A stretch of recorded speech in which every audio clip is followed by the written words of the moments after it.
The caution tape is still up a day after the fatal shooting of 2 men. And even if you take a look behind me, there's a roof of this house that's completely gone. Gabrielle Dawkins is joining us in studio now with specific concerns of one group of parents. Gabrielle. After our story yesterday about a man organizing a town hall to try to stop bullying, people flooded our Facebook page with comments and messages about their experience with bullying in schools. A federal agency says that an average of 38 children a year die after being left inside of hot cars. That's why law enforcement says that if you see a child left in a hot and locked car, grab something sharp and heavy and break the glass. People united will never be defeated. Today, the U.S. saw protests in support for immigrants from D.C., North Carolina, and all the way down to Texas. We're here to let politicians know. This boycott flyer seen on social media calls for everyone, including immigrants, to stay home, close their businesses, and boycott things like shopping or buying gas. La Mexicana Food Mart in Macon says they closed their doors to show solidarity. We're business owners. We worked hard. We're not criminals like Donald Trump is saying that, everything that comes from Mexico are criminals, drug dealers, and the worst of the worst. Maribel Medina and her family says work from immigrants keeps this country going.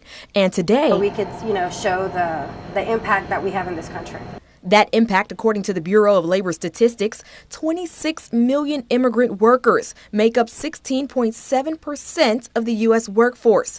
Medina's sister, Rosa, says that they're glad that the Hispanic community's voice can finally be heard. She says that there's fear and uncertainty in what could be next for undocumented immigrants. Just like these other families are scared to open the doors, we were scared at one point to open the doors.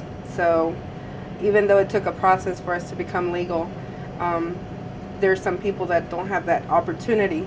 Rosa Medina says her boss supported her decision to not go to work today. In Macon, there's no difference between color, race, religion. Gabrielle Dawkins, 13 WMAZ Eyewitness News. It's that time of year for active violence training at the Dublin Police Department. Now, officers are learning inside of the classroom about movements, tactics, and what to do in live active shooting situations. Now, today they strapped up and put on some protective gear and put what they learned to the test. And what Graham versus Connor says, we're called to make decisions in what? Situations that are tense, uncertain, and rapidly evolving. Officers at the department had to think quick, especially if lives were on the line.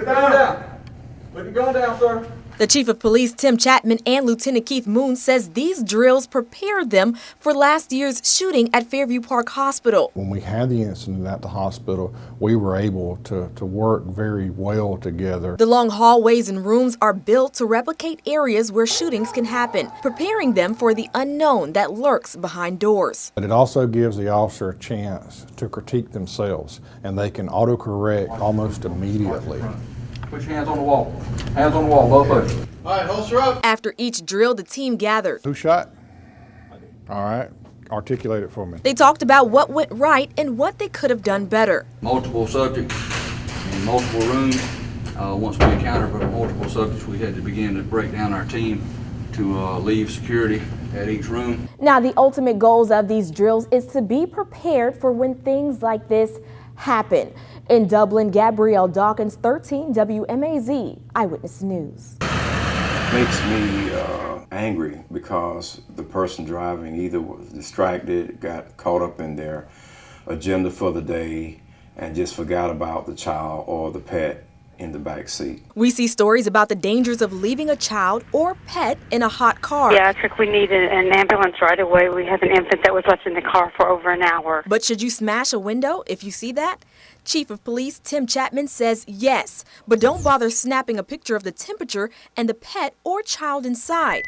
He says there's no time for that. It's hot out here. If the car is not running, and certainly if that child is not moving and stuff like that, you got a decision to make, because you can actually be charged with failure to render aid. According to kidsandcars.org, this is a map of how many young lives are lost in 2016 due to vehicular heat strokes in cars. A federal agency says that an average of 38 children a year die after being left inside of hot cars. That's why law enforcement says that if you see a child left in a hot and locked car, grab something sharp and heavy and break the glass.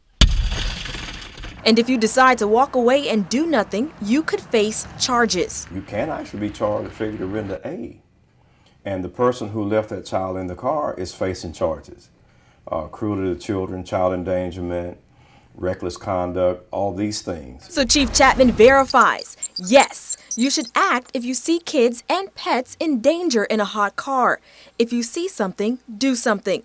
In Dublin, Gabrielle Dawkins, 13 WMAZ Eyewitness News.